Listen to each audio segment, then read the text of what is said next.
यानी कि अपनी टाइटेनियम आर्मी के लिए हमने सिंपली अपने टाइटेनियम आर्मी के लेवल की रुको तो गाइस यार आप ही लोगों के लिए और साथ ही साथ कुछ दमदार करने के लिए हमने सिंपली हमारी इस रानी को ही रिमोट कंट्रोल बना दिया है। जी हाँ गाइस, अब ये जो इतनी बड़ी गाड़ी है ना, I mean big boy toy, अब ये रिमोट कंट्रोल से चलती है। और गाइस इस गाड़ी को हम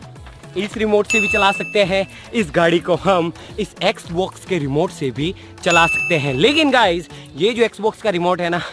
इसकी रेंज इतनी ज़्यादा नहीं है, इसीलिए अभी के लिए हमने सिंपली इस गाड़ी को इस रिमोट के साथ में अटैच किया है और इसी की मदद